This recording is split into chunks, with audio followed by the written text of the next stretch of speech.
please subscribe and don't forget to press the bell icon to get notified whenever we upload a new video.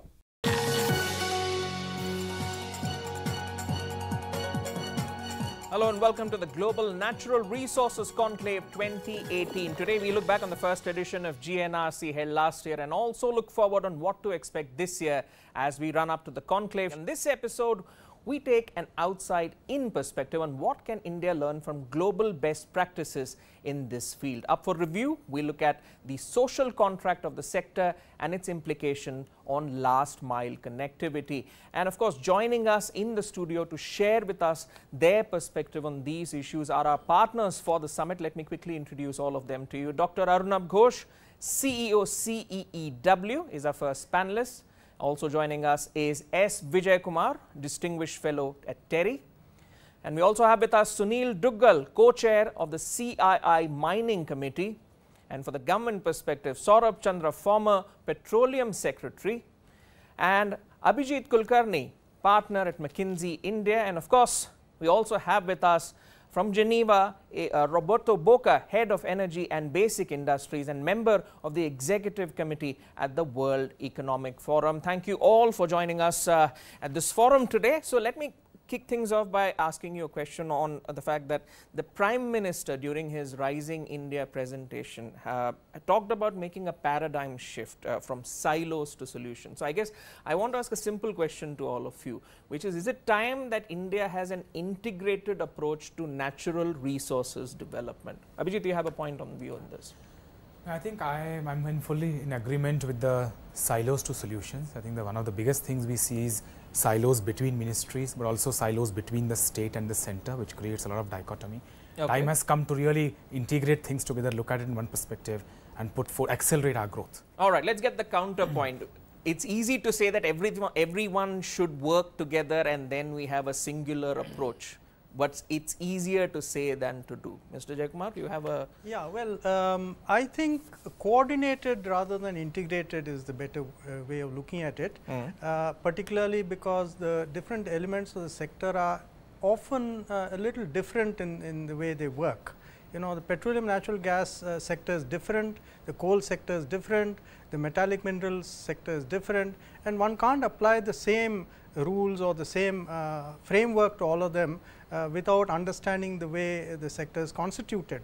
That said, I do fully agree that there is need for integration between the way the states and the central government work, and it's very essential that the central government data and the state government regulatory and enforcement mechanisms work together in order to ensure that whatever is done to extract and exploit natural resources is done efficiently and economically, and with a view to actually as it were fire the engine of growth of the country. Okay, Mr. Duggal, you have anything to add to that? So I think it is very important to have a unified approach.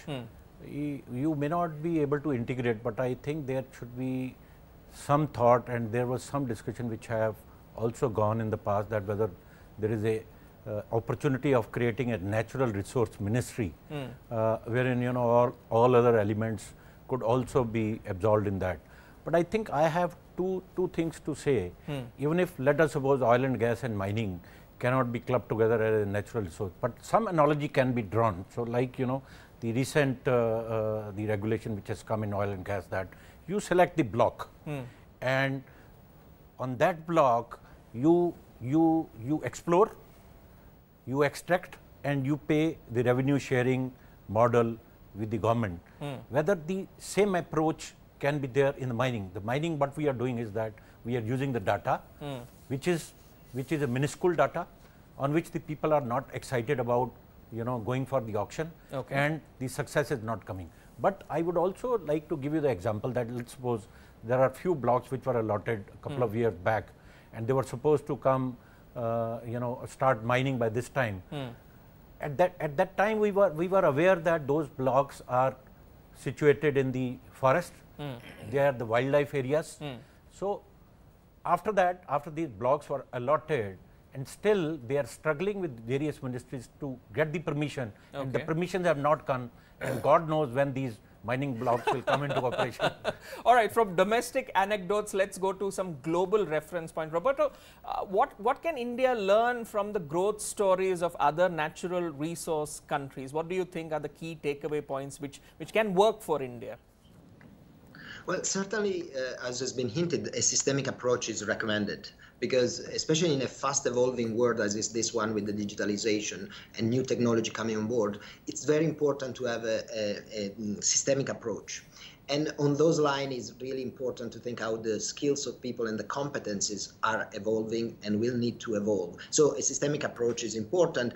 In terms of example of other countries or other regions in the world, I think the Nordic countries in Europe have been the role model, especially in energy, to how to develop system and really having a destination or a direction of where they want to go, so to allow investment coming in and you know, the sector developing. So systemic approach and clarity on the direction and the objectives, as has been mentioned in the past. All right, let me follow up with another question to you. Now, the WEF recently launched the Global Energy Transition Index. Now, that introduces a systemic perspective to energy transition readiness and measuring it. Now, India, as I see it, ranks 78th on this index. So, how do you rate this score? So, we are two dimensions talking about the objectives. First of all, we are considering countries, how they perform in their energy system around three dimensions. One is sustainability, one is affordability of the energy, and the third one is energy security and access. So we are measuring how countries are performing on these three dimensions. But then when we look at the preparedness, we look at the future. And so we are not only looking at the picture of today, but we are looking how countries are ready for the future. And in those dimensions, we look at how the infrastructure is ready, how the regulations are in place to enable investment, how the human capital is evolving. So very much at these two dimensions, we are clear on what we measure, so the three dimensions, but also we are clear on what we want to look at the future. And of course, each country has a different pathways. Each country has a different way of going, but there are a lot of opportunity to learn from each other. So what are the recommendations you would have for India to go about its energy transition planning? What are some of the case studies that you would cite for India then?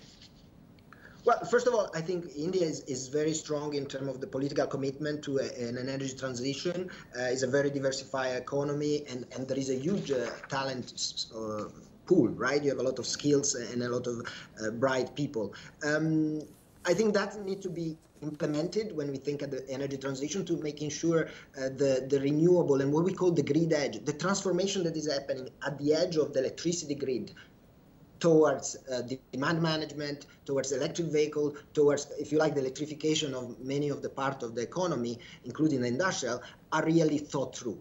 Right? So when you look at the countries, again, the Nordic have been very clear in terms of the electrification of mobility, but even countries like China are really pushing forward on the electrification of mobility. Now, doesn't need to say that every country has to go through electrification, but every country has to have clarity on, for example, having a decarbonized energy mix for mobility, and so on and so forth. So I think, again, is this element of having clear the objective and where we want to go.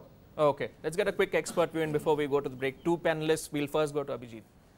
I think in terms of learning from global economies, while there are good learnings, it's important that we customize for India, right?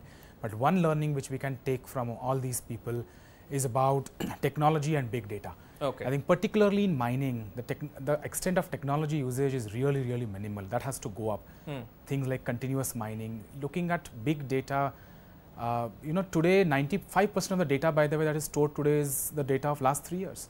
What are we doing with that data in India? So use data, use leverage. We can use that to propel our growth, frankly. We'll take a short break on that note, but lots more to discuss on this special presentation. Stay tuned to CNBC TV 18. The special presentation on the Global Natural Resources Conclave 2018, and we'll dive right back into the discussion. Now, we're going to look at the key domestic imperatives when it look at the development of the natural resources sector. And here I want to bring this very important topic of the import bill.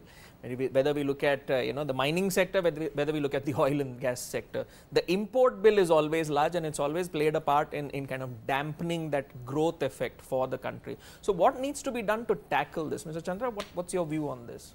First, about the energy policy. To the best of my recall, The Niti Aayog was tasked with preparing one, and we need to hear more about it, and they need to handle all these issues of transit, of affordability, security and sustainability. Okay. Now, to reduce the import bill in the oil sector, I think some of the most significant reforms have been carried out there. And it starts with survey. 50% of the sedimentary basin had not been surveyed. So, the government is funding the survey. Then you have a revenue sharing model. You have open acreage licensing model. You have complete freedom to market oil and gas. These are very significant reforms. Okay.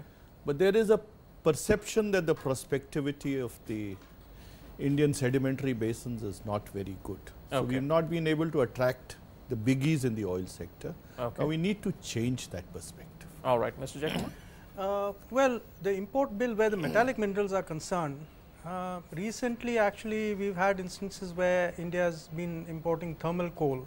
It's been importing even iron ore. In both these minerals actually India has got huge reserves and even more resources. There seems to be some problem in the actual mining process due to either regulation or policy or environmental concerns that is preventing us from using our resources and forcing industry to import instead. Clearly that needs to be tackled. There is another side which is in the case of Goa, which was actually exporting low grade iron ore, and so it's not a case of import reduction but export increase. This low grade iron ore cannot be used in India because our steel mills cannot use below 55% Fe.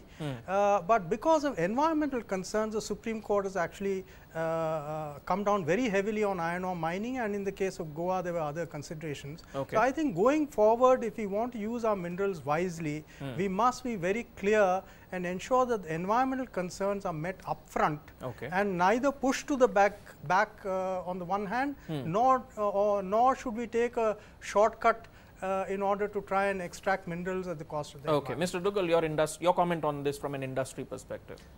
So, I think if you understand that the finishing plants or the smelting units are not the value addition. So, the real value lies in extracting the natural resources.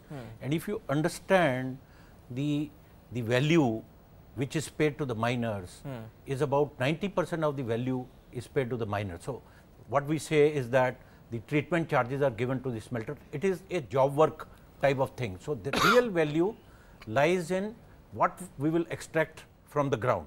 And my own belief is that if we have explored only 10% of our mineral area and 90% still is left, so what can we do?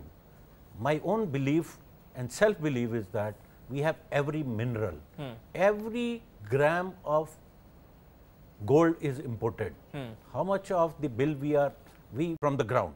And my own belief is that if we have explored only 10% of our mineral area and 90% still is left, so what can we do?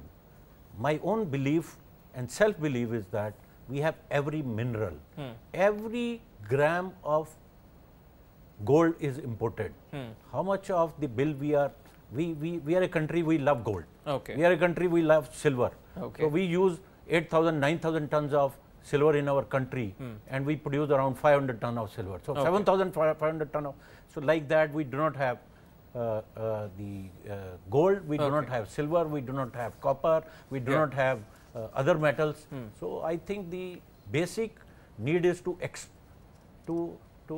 open this industry, up for a better infrastructure to come and play. Fair point. I'm going to quickly shift focus here to the social contract because that's also a very important part of this conversation. Now, what is the remit of the natural resources sector here in India? Last mile inclusion, who will pay for it? Because policy framework as of late has leaned towards massive pressure on the natural resources industry to pay for last mile connectivity. Dr. Ghosh, do you have any view on this? What's your view on this? Like with any other major industry, industry cannot walk away from its responsibility, and the social contract is particularly important because when we see the environmental clearances delays, we see that they're primarily associated with the natural resources industry. And we cannot wish away the problem. At the same time, we have to think about the natural resources that will drive the industries of the future.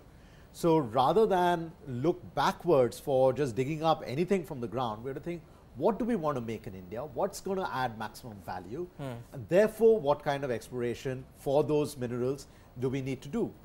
We've identified there are 12 critical minerals that will drive India's industrial growth over the next half century. 7 of those critical minerals, we are completely import dependent. Now, you can't have a social contract that includes jobs, that includes value creation, when you're not looking at the specific areas and the specific industries that will drive that growth. That's the language, that's the message that you've got to come to the communities with. Mr. Vijaykumar, do you think it's time to reimagine sustainability itself, the concept? Yeah, well, actually the 2008 National Mineral Policy mandated a sustainable development framework for the mineral sector, and that is actually in place. And in 2015, the government actually amended the law and brought the concept of district mineral foundations, and 30% of the royalty amount for mines went into these foundations. There are about 100 of them in 100 districts, and the total amount of revenue annually is about 13,000 crores. So there's a lot of money going to the districts, and it is meant to actually take care of the communities affected by mining, to create infrastructure, to create social infrastructure, to improve the education, health, water supply, livelihoods, all those things. So it's a very good initiative. The problem may well be twofold. One is the capacity to actually absorb and utilize these funds may be lacking, and two, the participation of local communities in planning and executing these programs may be a little deficient. Okay, so the potential is there, but the delivery is yet to start. Okay. Mr. Boka, I believe you have a perspective on this as well. How we can reimagine sustainability. What do you have to say for this from a global perspective for India? I think these two elements actually connect, this social contract, but also the import bill you were referring earlier. So on the energy side, I think there is an industry that is being created and can be created further. There is the efficiency, so limiting the demand, and that will create jobs, but with different skills. So it's not only the supply side, but it's creating efficiency and optimizing. So it's investing in megawatt instead of megawatt, if you allow me. On the mining side is, again, a bit provocative, but it's the idea of mining above ground, i.e. recycle, reuse, creating an industry there that allow to take out all the used material and refurbish, if you like, or reuse all the material. So that will allow also a reduction in the import bill, but most importantly, a sustainability and a possibility of creating new jobs.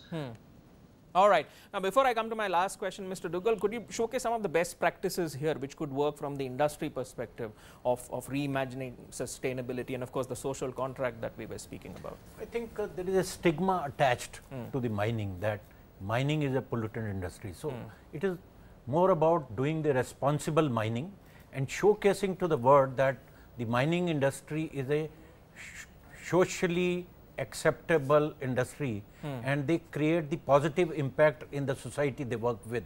So some of the best practices could be that the groundwater, let us suppose, charge goes higher. The other thing is that we create a positive impact on the environment. Okay. The third thing, it could be the inclusive growth. Fourth thing could be, that we have, renewable energy attached to this. So the overall framework, if it is maintained in a mining industry, and some of the responsible sectors, they have the moral responsibility to create a model in which the world should look and the common man should look the mining industry with a respect rather than a stigma. Okay, Abhijit, last question to you. Ease of doing business is, of course, a challenge among all the topics that we have discussed. A quick summary statement, a 10-second statement from you on how this can be solved, especially for the natural resources sector. I think ease of doing business, we have talked a lot, but I'll actually like to talk a bit on sustainability, because we always look for government to do more, but there is something that corporations need to do more, and that's sustainability, private sector or public sector. And the reason why I say this is because companies will have to find their own license to operate and not look for others to do that. A very positive example is with the Chhattisgarh sector, the Coal India belt of Gewda, Kusmunda area. after years of mining, the forest cover has actually marginally risen. And they have done a lot to do that. Things like that corporations will have to do to make this more sustainable and propel growth. All right. On that note, we'll wrap up this curtain raiser for the Global Natural Resources Conclave 2018. I'd like to thank all the panelists here for joining us. And of course, thank you to the viewers for tuning in.